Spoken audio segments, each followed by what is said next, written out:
Okay, so we're going to look at 2016 higher level question 5 interpretation, and first of all it asks us to calculate the cash purchases for this company.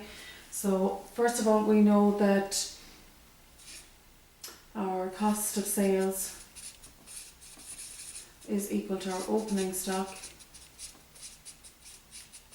plus our purchases minus our closing stock. And that's our total purchases there. So if I just put total purchases on its own, I'll have purchases is equal to, so I've brought to the opposite side, I have cost of sales, and then I minus my opening and plus the closing. So filling in what I know then from the question that I've given there, our cost of sales was given at 752,000. The opening stock is given at 55,000 and closing stock is 65. So my total purchases then come to 762,000. That's both cash and credit purchases. So I also know from the question that the creditor months is 2. They're given 2 months credit. And the formula for creditor months is your creditors over the credit purchases by 12 for 12 months. So again, just filling in what I know and bringing the purchases, credit purchases to one side. I'm going to swap these two, cross multiply. So I have credit purchases will be equal to creditors over 2 and multiplied by 12. So if I fill that in, my creditors are given in the question at 90,000. I'm putting that over 2 and multiplying by 12.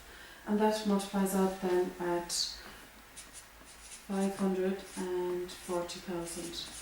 So that's my credit purchases, 540,000. So if I know my total purchases, and I have my credit purchases, I get my cash purchases. Cash purchases will be equal to total minus the credit purchases. So 762,000 minus 540,000 gives me cash purchases at 222,000.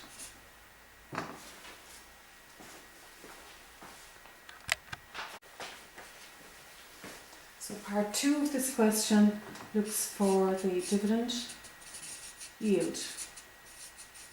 And again you must know your formulas, and the dividend yield is equal to the dividend per share, and that's over the market price, and we're multiplying by 101. So if I fill in the formula, I have 7 over 125. So again, make sure that you match the decimal places. So this is 7 cent over 125 cent by 100 over 1. So that multiplies out at 5.6%. So that's the dividend yield.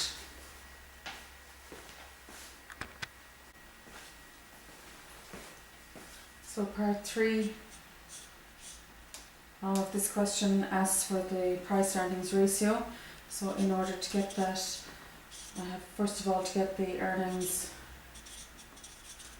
per share. So the earnings per share is equal to the net profit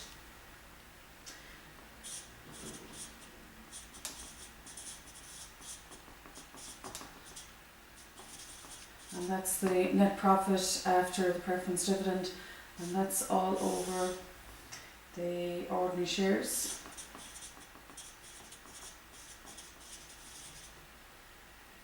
So that works out at 133,000 minus the 15,000, which was the dividend. And we're putting that over the number of ordinary shares.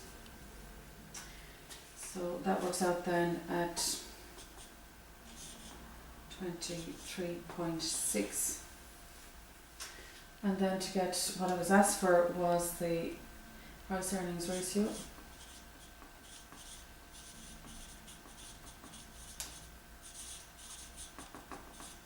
So the price earnings ratio is equal to the market price over the earnings per share that we just got here. So that's equal to 125, and I used that earlier in my formula here. So 125 over my earnings per share, which I've just got at 23.6, and that works out at 5.3, and that's 5.3 is the years, how long it takes to earn back the share price given the current rate of earnings.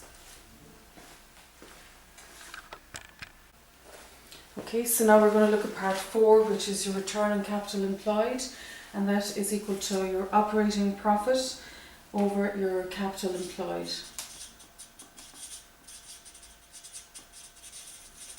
And that's all by 100 over 1. So if we fill that in, the operating profit is your net profit before interest and tax. So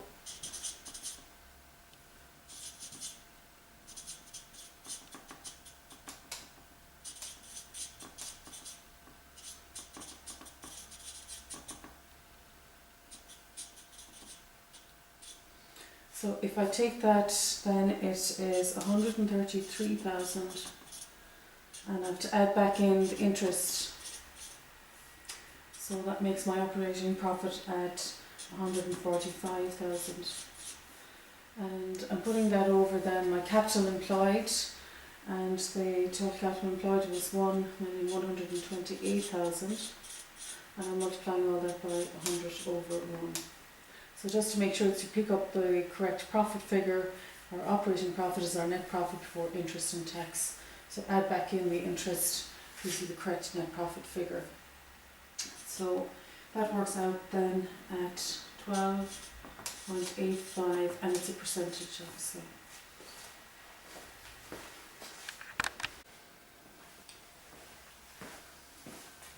So part 5 of this question asks for dividend cover. Dividend cover is your net profit minus your preference dividend,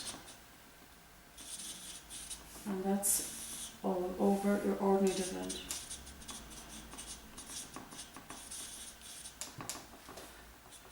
So just to complete that then, our net profit was 133,000. Our preference dividend in this question was 15,000. And the ordinary dividend is 35,000. And that returns a figure of 3.37 times. And that's the number of times that our profit before preference dividend covers our ordinary dividends. So part B asks if you would be willing as a shareholder to buy more shares in the given company, and you're asked to use ratios and analysis to determine your answer. So for this part I'd recommend using the lip gloss analysis. So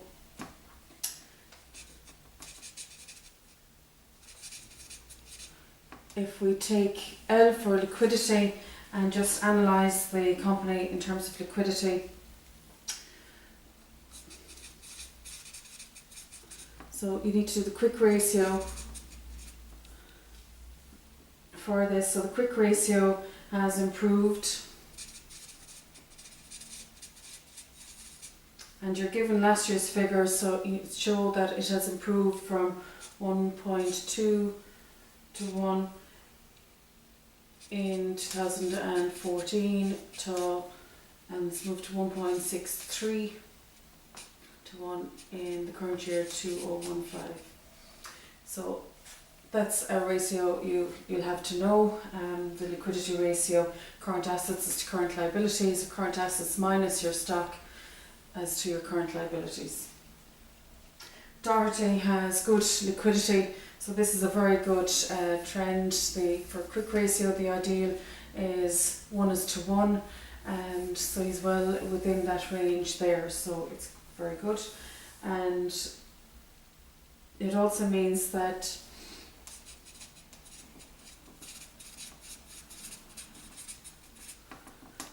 shareholders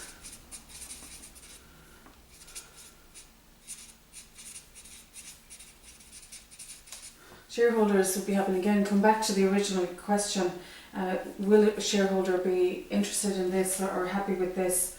And shareholders would be happy in the company's ability to pay dividends. Okay, so that's the first piece there on liquidity. The second piece of the lip gloss analysis is I, and for this you can look at investment or interest. I'm going to look at investment in this case. So in investment here, investments are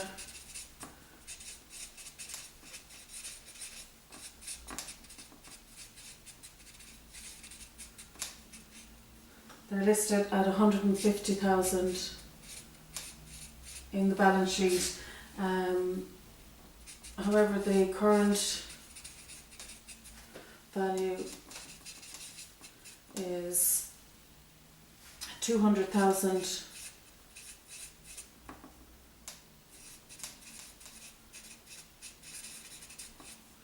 And just again to bring it back to the question you were asked, would shareholders be happy with this? And shareholders would be happy with the management of this. So that's a good investment, and obviously the shareholders would be happy. The next one then on the analysis tool is P for profitability. And on that then,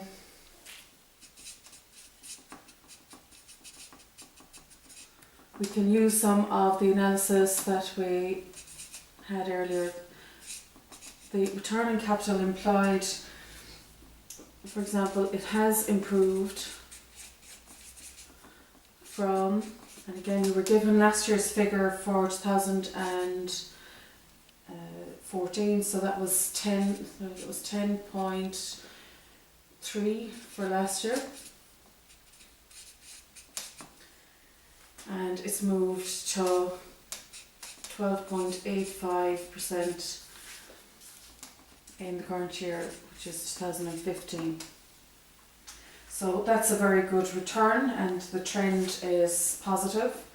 And just to say, the company is profitable and therefore a good investment for shareholders.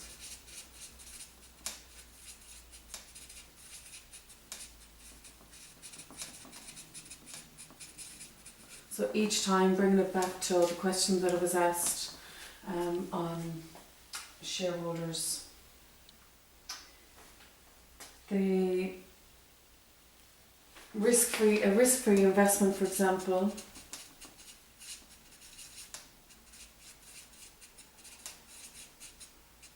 with a financial institution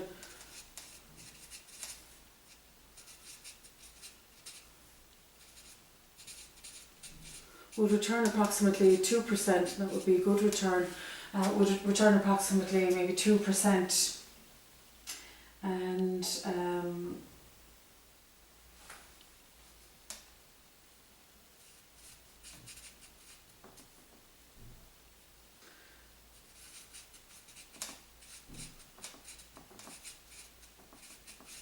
so this return here of 12.85% is very good for the shareholders, obviously. And just a note then as well there to have a look at the loans.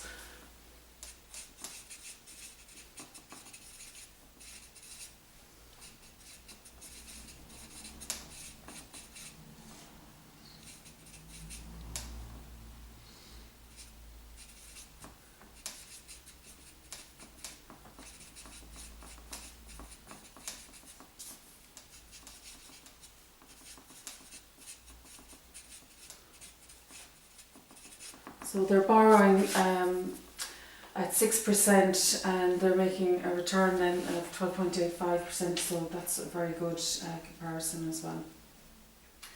So the next piece then, the lip gloss analysis tool is G. So here I'm going to talk about gearing, and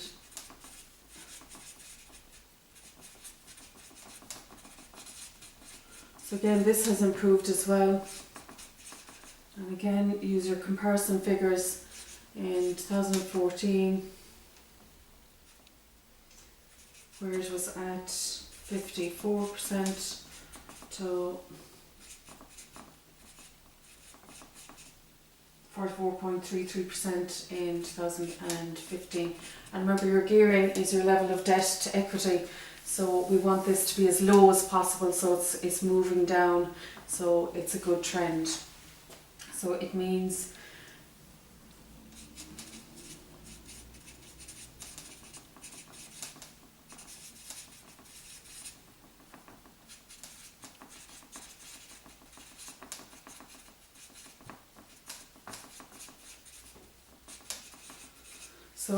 they've reduced their gearing, their level of debt is reduced, there's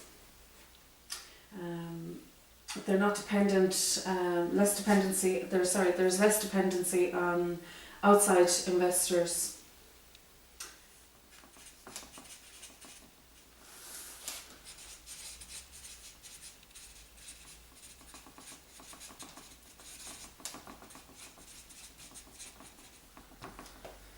And that reduces risk.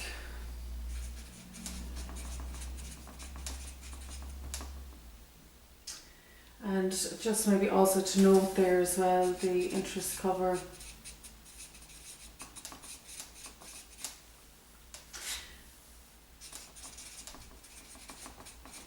Just as we had used that, or got that ratio earlier, the interest cover, and that has improved from 6 times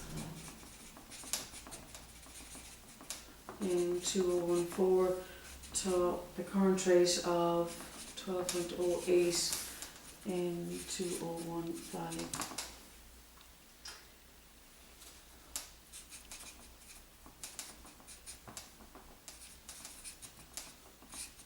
So again, just to bring it back to the shareholder, this will satisfy shareholders.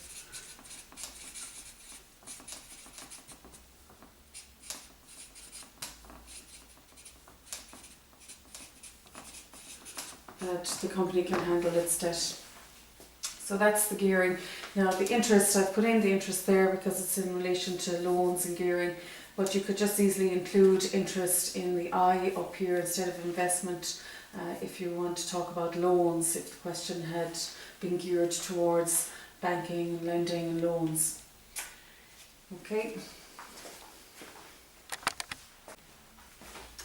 So just to continue our lip gloss analysis, I'm going to go with L for our level of dividend. So just to remember the heading, it's about dividend, and the dividend per share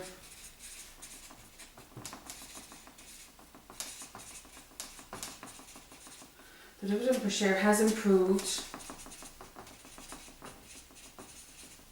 from, again, you were given the 6 cent in 2014, and it's moved to 7 cent in 2015. So that's an improvement. And also, we calculated earlier the dividend yield, and this has improved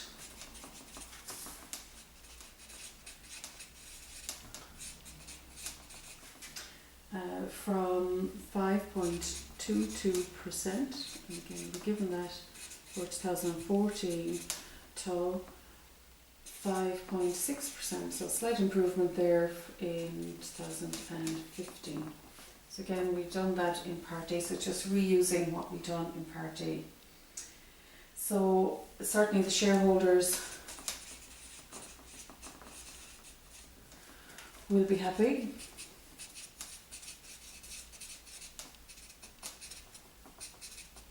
With this trend. And as a company is profitable, they may like to see a higher return on their investment. So it's only a slight increase there. So they might be looking for a little bit more dividend. So I'm going to move on then to the next piece, which is O, and this is for ordinary.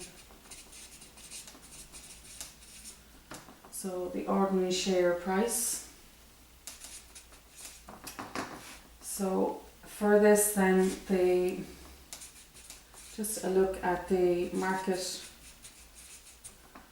price.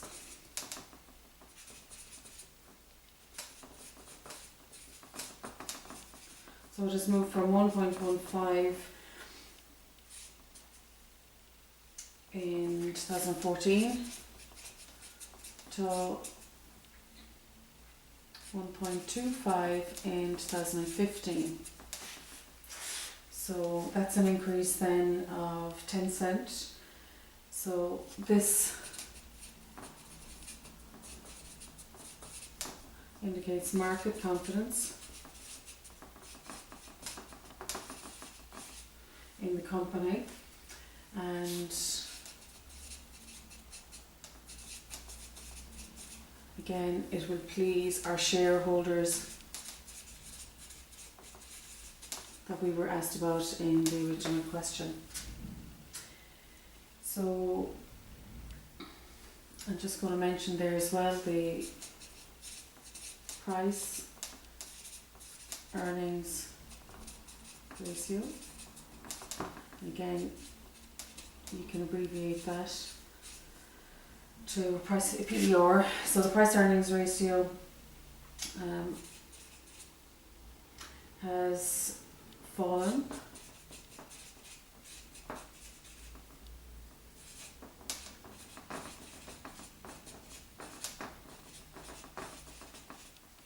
so it's fallen from 8.7 years to 5.3 years. And this is good for shareholders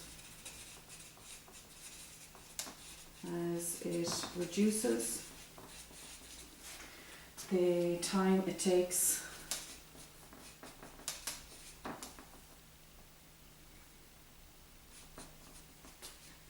to recover the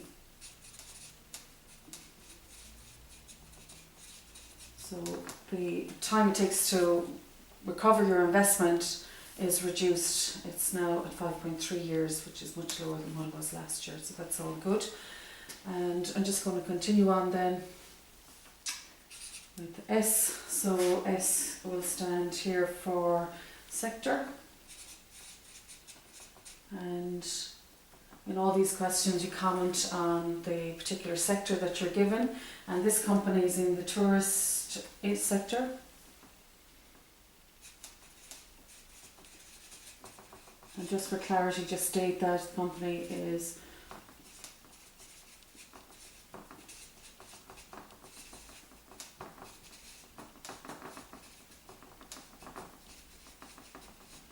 so we don't have any more details, but just to comment generally then on tourism in the economy at the moment. So this is very much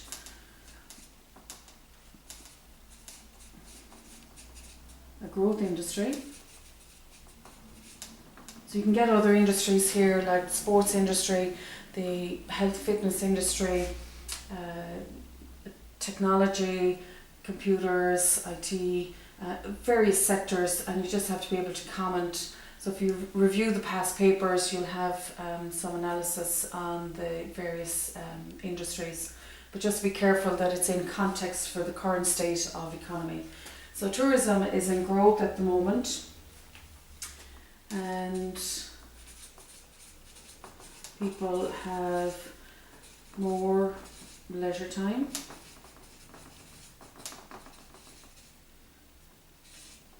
And they also have more disposable income. And so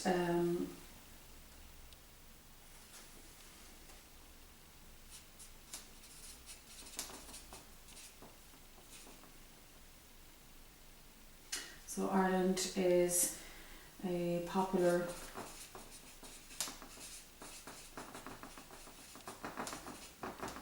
destination. We could see Brexit having an impact there, and also the currency exchange. So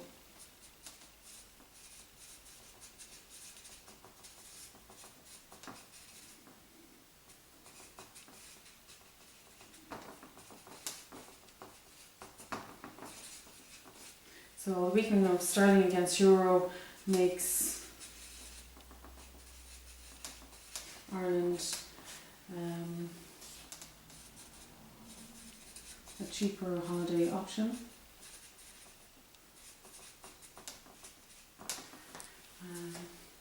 And you could mention that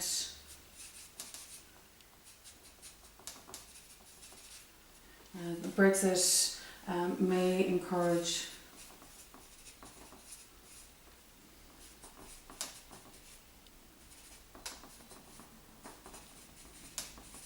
Ireland over UK as a choice destination. So just a general comment on the sector, the state of the economy at the moment in relation to that sector, whether it's good or bad. If you can bring in anything on currency rates, or if Brexit is going to affect it or is affecting it at the moment. So for example, agricultural sector would be very concerned about the Brexit and the closure of the market there. So just to bring those points in. And finally, if you want to keep going with the lip gloss analysis, the final S there is for security. Now you may not need to keep going with this if it's in relation to shareholders. I'm just going to keep going with it for completeness. It's really more relevant to loans and lending. If you're asked, would you lend this organisation money? But we'll just cover it in terms of completeness. So security, the fixed assets,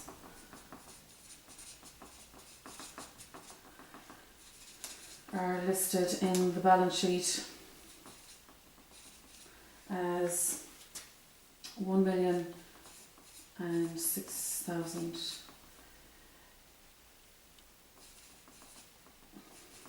and the long-term liabilities,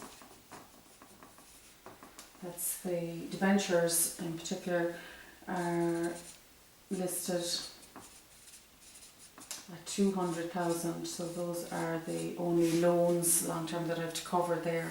So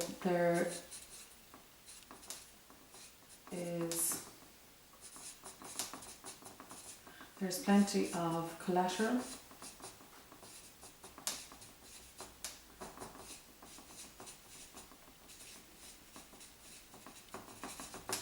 cover borrowings and shareholders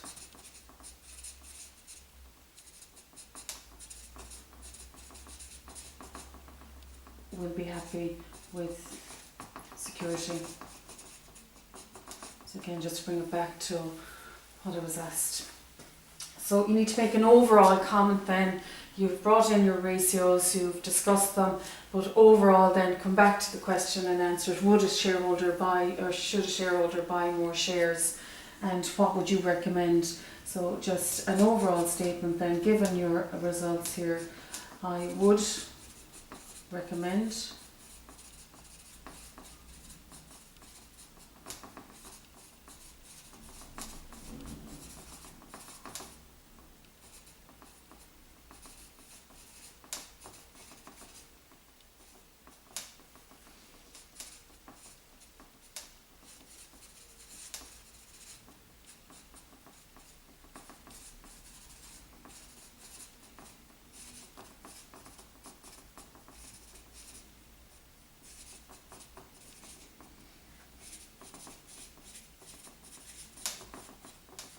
So I would recommend that a shareholder buy more shares in this company. It's secure and it's in growth and it's giving a good return on any investment. So you must make a statement as to yes or no whether you would recommend or not further investment.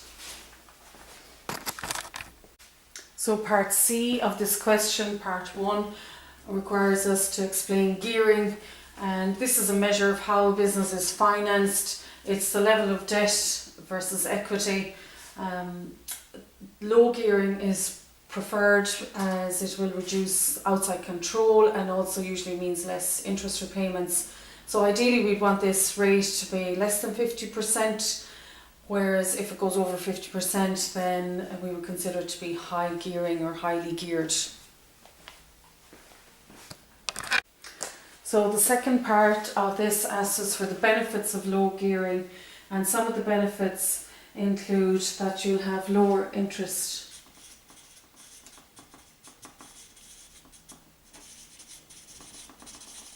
and that usually means then that you're leaving more funds available for dividends for your shareholders.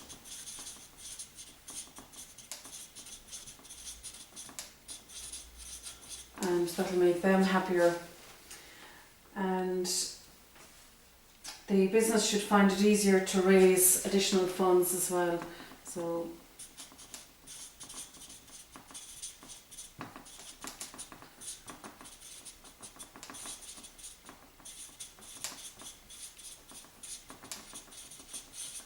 one of the things a lender will do is look at the gearing ratio. So if it's already high, then they won't be too eager to lend anymore. Whereas if it's low, then generally they'll see capacity within that business to repay the interest and therefore grant the lending. And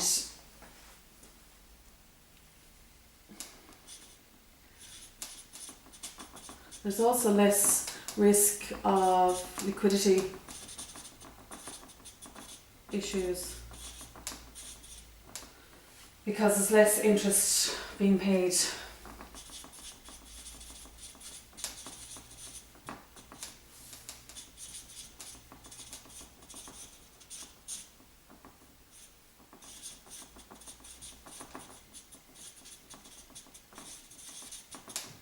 So 3 benefits there of low gearing.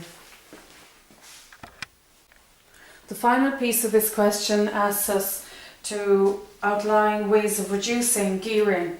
So in other words, how would you reduce your level of debt as a percentage of equity? So one of the ways you could do it is sell shares if you're raising finance rather than going for loans. Another way would be to repay existing loans and gradually reduce down your debt.